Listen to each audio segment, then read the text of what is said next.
அதுக்கப்புறம் சுகாதிபதிங்க, காலச்சக்கரத்திற்கு நாளுக்குடைய சுகாதிபதி ராசிக்கு 8 நீச்சம் என்ற நிலையை பெறும் பொழுது நிறைய விருச்சக ராசிக்காரர்கள் மன வாழ்க்கையினால் நச்சு உறவில் சிக்கிக் கொள்கிறார்கள்.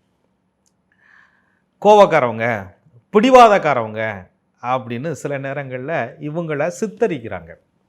அவங்களாகவே ரகசியத்தை சொல்லுவாங்களாம், அவங்களாகவே ஆறுதல் கேட்பாங்களாம், அவங்களாகவே சப்போர்ட் பண்ணுற மாதிரி நடிப்பாங்களாம். அப்போ அவங்க ஐடியா சொன்னதுக்கப்புறம் இவங்களை அவங்க கிரிமினல்னு சித்தரிப்பாங்களாம். இந்த மாதிரி விருச்சக ராசிக்காரர்கள் ஆலோசனை சொல்கிறேன், பாதுகாக்கிறேன், அவன் ரகசியத்தை நான் கட்டி காப்பாற்றுறேன் அப்படின்னு நிறைய செய்திகளை கேட்டு வச்சுக்கிட்டு அதை யார்கிட்டையுமே சொல்லனாலும் கூட இவங்க தான் சொல்லியிருப்பாங்களோன்னு அவர்கள் பார்க்கக்கூடிய சந்தேக பார்வையால் குடும்பத்துக்குள்ளேயே விருச்சக ராசிக்காரர்கள் நச்சு உறவில் சிக்கி தவிக்கிறார்கள். விருச்சக ராசிக்காரர்கள்ட்டங்க 5ஆம் இடம்னு சொல்லக்கூடிய மனோகாரகன் குரு பகவானாக வர்றார். அந்த குரு பகவான் இவர்களுடைய ராசிக்கு 9 உச்சம் என்ற நிலையை பெறார். அந்த குரு நல்ல அமைப்பில் இருந்தால் தெய்வ வழிபாடுகள் மூலியமாக நச்சு உறவிலிருந்து விருச்சக ராசிக்காரர்கள் வெளியில் வரலாம்.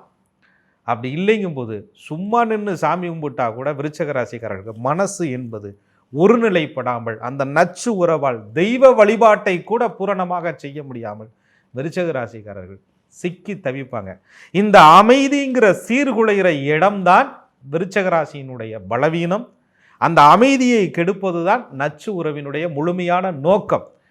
அந்த நோக்கத்தை விருச்சக ராசிக்காரர்கள் புரிந்து கொண்டால் இந்த உறவு நச்சு உறவு தான் அப்படின்னு அவங்க புரிஞ்சுக்க முடியும்.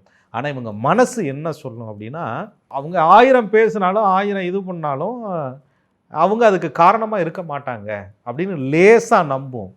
ஆழ்மனது சந்தேகிக்கும், உள்மனசு சந்தேகிக்கும். ஆனால் வெளிமனசு என்ன சொல்லுன்னா வாய்ப்பை கொடுக்கும், வாய்ப்பை தேடும். எப்படியாவது நல்லவனாக இருந்துட மாட்டானா, ஏதாவது ஒரு விதத்தில் இவங்க சரியானவங்களா இருந்திருக்க மாட்டாங்களா, நான் நம்பினனே அப்படின்னு விருச்சக ராசிக்காரர்கள் நினைப்பார்கள். ஆனால் அந்த நம்பிக்கை நச்சு உறவால் பொய்த்து போகும் வரை விருச்சக ராசிக்காரர்கள் தான் கண்ணை திறக்க மாட்டாங்க. அங்கேதான் நச்சு உறவுனால விருச்சக ராசிக்காரர்கள் அதிக பாதிப்புக்கு ஆளாகிறார்.